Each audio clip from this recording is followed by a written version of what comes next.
আসসালামু আলাইকুম। নতুন একটি ভিডিওতে আপনাদের সবাইকে শুভেচ্ছা এবং অভিনন্দন। তো আমার পিছনে যে বাইকটি দেখতে পাচ্ছেন জিক্সার SF, এটা হচ্ছে FI ABS। এই বাইকটার হচ্ছে যে আরপিএমটা আপ ডাউন করতেছে, স্লোতে নক করতেছে।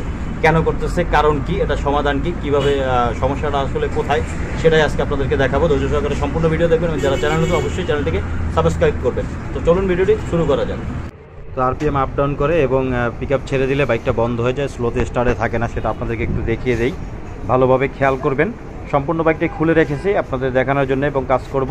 প্রবলেমটা কোথায় শুনতেই পাচ্ছেন, সাউন্ডটি হঠাৎ অফ হয়ে যাবে, আরপিএম ছেড়ে দেয়, আপ ডাউন করে, স্লোতে পিক আপ নিতে চায় না। খেয়াল করুন, ভালোভাবে একটু খেয়াল করবেন। যে দেখতে পাচ্ছেন, আমি আবারও দেখাবো। ফুল পিক আপ যদি দেই সেক্ষেত্রে কিন্তু কোনো সমস্যা হয় না, ফুল পিক আপ থাকে। আর স্লোতে পিক আপ নিতেছে না,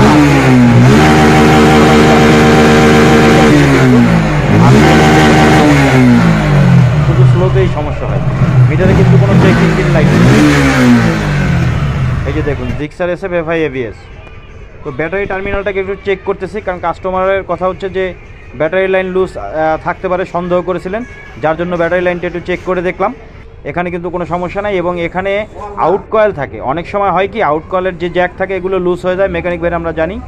লুজ হয়ে গেলে রানিংয়ে বা বাইক ইঞ্জিনের ভাইব্রেশনের সময় অনেক সময় লুজ কানেকশন পায়, তখনই কিন্তু এ ধরনের প্রবলেমটা হয়। যেহেতু চেক ইঞ্জিন লাইট কিন্তু জ্বলে নাই মিটারে, আমি আগেও বলেছি। আপনারা আবারও মিটার দেখতে পারবেন, আমি আবারও দেখাবো। তো সেটা চেক করে নিলাম, এখানে কিন্তু কোনো সমস্যা ছিল না, নাই। দেখুন আবারও স্টার্ট দেওয়া আছে, এখন সাউন্ডটা কিন্তু শুনতে পাচ্ছেন।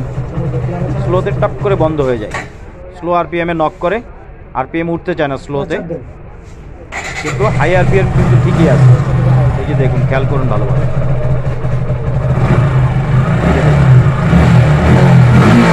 আমি কিন্তু আউট কয়েল চেক করেছি এবং বাইকটার যে ইলেকট্রিক ওয়ারিং সাইড সেগুলো চেক করেছি।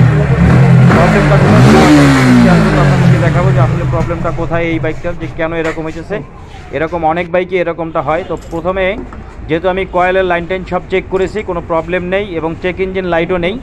তো এখন আমি প্লাগটাকে খুলবো, প্লাগটাকে খুলে আমিও দেখবো এবং আপনাদেরকেও দেখাবো যে প্লাগে কোনো সমস্যা আছে কি না। আমি কিন্তু মিসফায়ারের কোনো সমস্যা পাইনি, তারপরে সন্দেহ হয়েছে, যার জন্য আমি প্লাগটা খুলতেছি। কারণ ছোটোখাটো সমস্যা অনেক সময় বাইক নিয়ে অনেক ভোগান্তির শিকার হতে হয়। তো যার জন্য হচ্ছে যে আমি প্লাগটাকে খুলবো, প্লাগটাকে খুলে চেক করে দেখবো। তার আগে আবারও একবার আপনাদেরকে একটু দেখিয়ে দিই, দেখতেই পাচ্ছেন আরপিএম আপ ডাউন করতেছে। তো এই যে দেখুন, আমি প্লাগটাকে খুলে নিয়েছি এবং প্লাগটা একটু খেয়াল করে আপনারা দেখতে পাবেন, গ্যাপটা দেখুন, প্লাগের গ্যাপ এটা একদমই কম, একদমই মানে চেপে গেছে বলতে গেলে। দুটি গ্যাপের মাঝখানে একদম সীমিত গ্যাপ, একদম চেপে গেছে। তো আমার কাছে এটাই সন্দেহ হয়েছিল এবং এই প্লাগের গ্যাপটাকে বড় করে দিয়ে আমি লাগিয়ে দেবো। লাগিয়ে দেওয়ার পরে স্টার্ট দিয়ে আপনাদেরকে দেখাবো প্রবলেমটা সলভ হয়েছে কি না। কারণ অনেক সময় অনেক জায়গায় বিভিন্ন জায়গায় প্লাগ খোলায় বা বাইকটা সার্ভিসিং করেছিল, যার ফলে কী হয়েছে, পরিষ্কার করে লাগানোর সময় গ্যাপটা কমিয়ে দিয়েছে বা হয়তো বা কমে গেছে, খেয়াল করতে পারিনি। এখন দেখুন স্টার্টটা ঠিক হয়ে গেছে বাইকটা। আমি আবারও আপনাদেরকে দেখাচ্ছি, এই প্লাগেই কিন্তু প্রবলেমটা ছিল, প্লাগের যে গ্যাপ সেটা কম ছিল, যার কারণে বাইকে আর আরপিএমে প্রবলেমটা দেখা দিয়েছিল। অন্য কোনো সমস্যা নেই, যেহেতু চেক ইঞ্জিন লাইট নেই, জ্বলেনি। এখন দেখুন, আপনারা খেয়াল করুন, স্লো আরপিএমে বাইকটা স্টার্টে আছে, কোনো রকম কোনো সমস্যা নেই, সব কিছু ঠিক গেছে।